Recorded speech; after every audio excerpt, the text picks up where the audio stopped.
Hello, welcome back to Matrix to Paradise. In the last video, I discussed who inspired me personally, and who from the world inspired me, as far as their efforts in their lives and all that.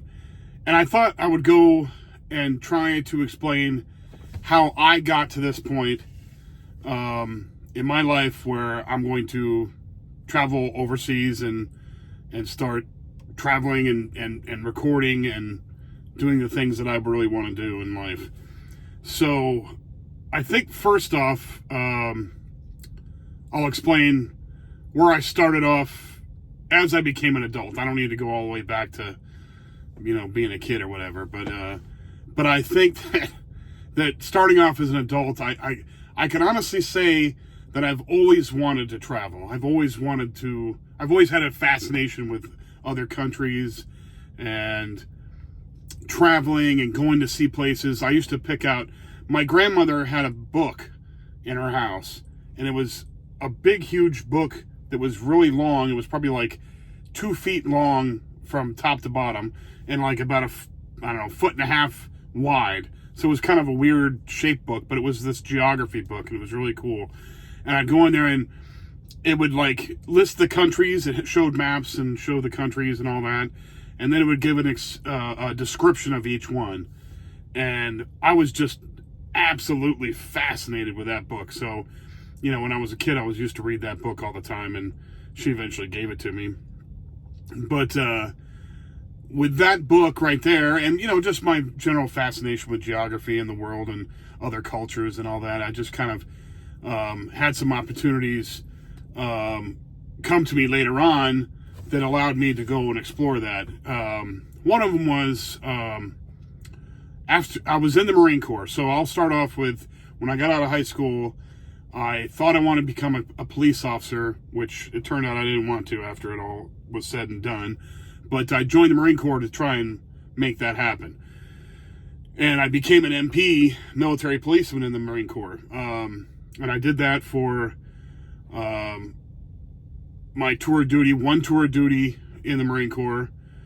And when I got out of the Marine Corps, I didn't really know what I wanted to do. But before I got out, right after I got out, I had some money saved up, and I went down and took a trip to Mexico. And because I was stationed in Yuma, Arizona, which was not too far from where I was from, in Phoenix, Arizona. And I took a trip down to Mexico and had the time of my life. It was just an incredible experience. And I picked up a lot of Spanish while I was there, because they don't speak English there anywhere, except for like maybe in the big cities. You might pick up some English, but most of the places I traveled to in Mexico, nobody speaks English at all, except for a few words. And so it was an awesome learning experience. It was total immersion in Spanish. And I had a great time down there. I did that. After that, it was kind of like, okay, what am I going to do with my life? Because this is the late 90s, and the internet didn't exist like it does now. It just didn't. There was the internet, but there wasn't the internet, like the internet.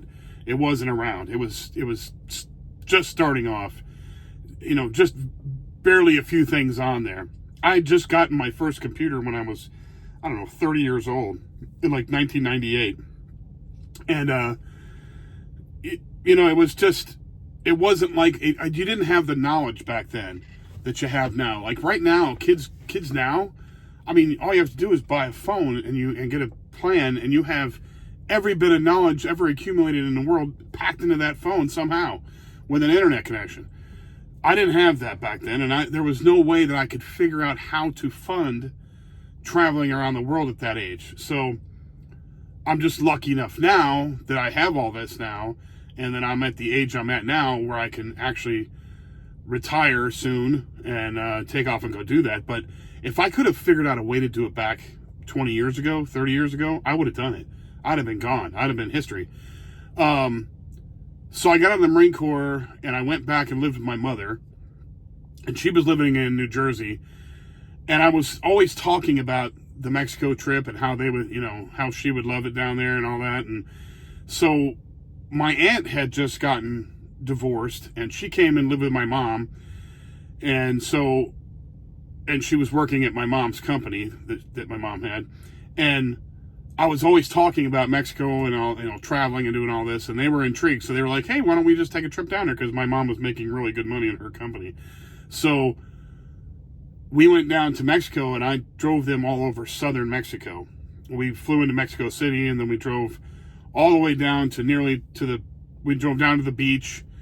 Then we drove up and around to the furthest southern state of Mexico, Chiapas, close to the Guatemala border. Drove through there, drove over from the Pacific Ocean over to the Gulf of Mexico side, and then we came back to Mexico City and we flew out. But that trip right there was another one that's one of the books. I mean, it was just an incredible trip. It was fun with those two because they had never been to Mexico like that, and I'd already been down there and seen all that stuff, so it was really fun. But anyway, so that was another little trip that I was able to take. But still at that time, and I think we took that trip in '98. So 98 even. Okay, so there was not much going on as far as the internet and figuring out how to I would have loved to have stayed there. I would have loved to have said, hey, Mom and Aunt Dawn, you guys go ahead and go back. I will stay here and, get a job. There was no possibility for that. I mean, unless I knew Spanish well enough to be able to be an interpreter or something, and I didn't. There was no job opportunities, really. I mean, there really wasn't. I mean, there's no job opportunities a lot of places where you go in some of these countries because the people that are working there or the people that are living there are trying to find jobs. So the governments are not going to let you take jobs from them unless you have some kind of special, gift. Like, back then it would probably have been, like I said, being a translator. But I didn't have Spanish that well enough to even pursue something like that. But anyway, so that was just these are all teasers for me because I still wanted to go overseas and still do all this, but I kind of resigned myself to thinking, well, I'm going to have to figure out a way to make a bunch of money, and then maybe if I saved enough money to last for a while, I could go on some trips, go on, maybe take, 6 months off or something, and then come back and find another job or do something. And, and at the time, I just didn't, I don't know. I just didn't know how to make it work. So what eventually happened was people were getting on me, my mother included, and saying, when are you going to settle down? When are you going to start a family, do all this? And I really didn't really want to do all that. But I thought, what else is there? All my friends were getting married and having kids and doing all that. So I was like, all right, whatever. So I eventually, found a woman and we were hanging out and, we decided to move to Las Vegas. She had lived there before. She had a job there, but she eventually, I don't know, they let her go, or I don't know what happened with that job, but she went back and lived with her parents. So we were going to take off and go to Michigan, I mean, not to Michigan, to Las Vegas. So I was living in Michigan at the time. My mom had retired and moved up there because she loved it up there. We had lived up there earlier in our lives, and she loved it up there. So this is northern Michigan. Beautiful. I mean, it's right on Lake Michigan. It's a gorgeous place. But the problem is there's no jobs up there. Well, I was able to get a job there. They had just built a brand new Indian casino up there, and I got a job there, and I learned how to deal casino games, 21, blackjack, roulette, and craps. I learned all those. So we picked Las Vegas because there's a lot of jobs like that there, and she was my ex-wife was into the jewelry industry, so she had gotten a job there before, so we figured she's going to be able to find another job there, which she did. And so we moved to Las Vegas, and we started building a life there, and blah, blah, blah, and we eventually got married. And we were married for, I believe it was, from 2003 to 2017, so you're talking 14 years we were married. But you know, that turned out to not work out. 14 years of marriage, just kind of, I mean, I won't say it was wasted time. It was definitely not productive, as far as, it was productive in the sense that it taught me a lot of lessons. But I wouldn't want to go back to that. So I'm happy to be divorced and on my own now. I'm not going to talk bad about her, and I'm not, and I didn't do anything wrong. It didn't work out. That's what it was. We just started going in different directions, and that's just the way it was. Her too. It wasn't just me, it was her too. So we got divorced, and this is in 2017. So kind of like the whole time between when we got together, early 2000s till 2017, I was pretty much tied up with her, pretty much. And like after that, what happened was we got divorced, and my mom got sick. She got sick with cancer, and she was living in Michigan, and my brother had moved out there to help